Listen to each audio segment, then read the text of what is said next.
Hello, one and all. I figured I would make another video about Elliott Rodger.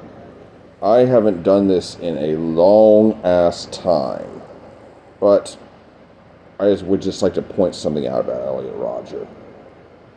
In about 6 months, it will be the 10th anniversary of his day of retribution, so I figured I would want to address some things that are long overdue.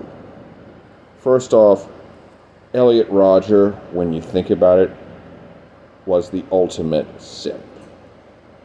He was basically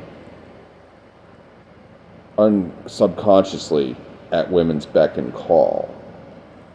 He basically said in one of his videos that your life either becomes heaven or a complete hell once puberty hits. It all depends on how many girls like you. I'm like, really, dude? Really? Your happiness depends on how many girls like or don't like you? That's pretty fucking pathetic. And the world would have been a better place if Elliott Rodger had just done something useful with his life, like maybe get a social life. That way he could, or on the internet where he could find out about online porn. I listen to these videos and I think, hadn't this guy ever heard of porn? I mean, for crying out loud. It was the year 2014. Porn was on had taken over the internet pretty much. You're considered, in the world today, you're pretty much strange if you don't look at porn. It used to be strange if you looked at it, now you're strange if you don't. And I know some of you might think that my previous video about the confessions of an autistic porn sexual is a little weird. But that's neither here nor there. The point is that there was an easy way out for Elliott. But did he take it? No. I don't think his narcissism would allow that. That being said, I know that he was mortified by pornography, and if you read his manifesto, which is really an autobiography, that being said the last few pages can be considered a manifesto, but anyway, in any case, moving on. One is left to wonder what it would be like for him to have sex. Would he have flipped out or something like that over the idea of actually penetrating a woman and having her sex organs wrap around his member? We will never know. That being said, Elliott Rodger, he never once asked a girl out. Now, I have asked girls out, and it's led to some pretty disastrous outcomes. It never has had a happy ending for me in my 34 years of life. That being said, I am not suicidal or homicidal because of it. I do not want to kill women. I don't. At all. It's like, look at porn like a normal outcast.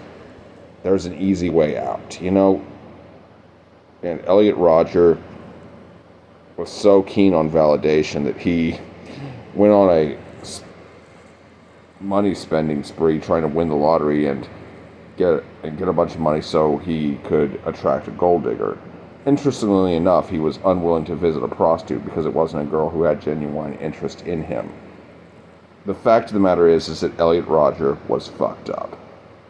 And I think he got so into the victim mindset that he just didn't know how to be anything else. But he was clearly very narcissistic. And he was. I would probably, if I was going to diagnose him with anything, I would probably just put the get the stamp that says malignant narcissist on it. But, anyway. Elliott Rodger, he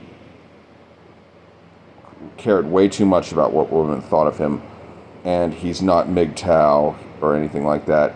He is the ultimate simp. And, I don't see why anyone would admire this loser. He wasn't good with women. He wasn't good socially. He didn't really accomplish anything with his life. And as far as him killing people, he wasn't good at that either. And he did a pretty fucking poor job. The only thing he really accomplished was making himself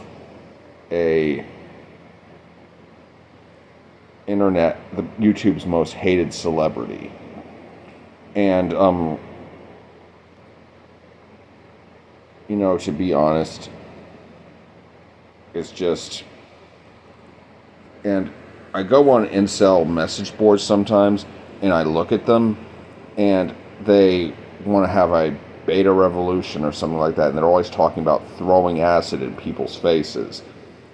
And it's like Elliott and women's face, well, not people's faces, but more specifically women's faces. And there's never any talk about, mass rapes or anything like that.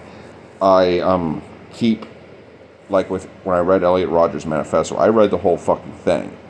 And I kept waiting for the part where, and he just keeps fantasizing about a world where he's in charge. And I kept waiting and waiting and waiting for the part where he decides he's going to have a harem and have sex slaves and all that stuff. But it never comes. It never does. He never mentions anything like that. And I have yet to read anything where an incel says he wants to do that or anything similar. This is very telling. These people, these guys more specifically, are not interested in sex. They're interested in validation. And the crazy thing about it is that for all his misogyny, Elliott Rodger was a very effeminate man. I mean, if you just look at the way he dresses, the way he talks, and the way his body movements, they're very feminine. And if I met him in the street, I would think he was gay. I have several gay friends, and I have shown them Elliott Rodger's videos, and I asked one of them, what do you think the chance, if you met this guy in the street and knew nothing about him, what do you think the chances of him being gay are? And it was 1 being the lowest and 10 being the highest, and he gave Elliott Rodger about an 8. And it's just, I've heard that when you hate someone, you for whatever reason, it's probably a reflection of something you hate about yourself. And Elliott Rodger had just a love-hate relationship with himself. And he was very self-centered to the core. And his narcissism would not allow him to see his own flaws. And as a result, people keep calling him the king of the incels, but he's also king of the simps. He kind of holds 2 titles in a dual monarchy, kind of like the Emperor of Austria-Hungary or something, But anyway, I hope you enjoyed this video. Be sure to like, comment, share, and subscribe. Be good, y'all.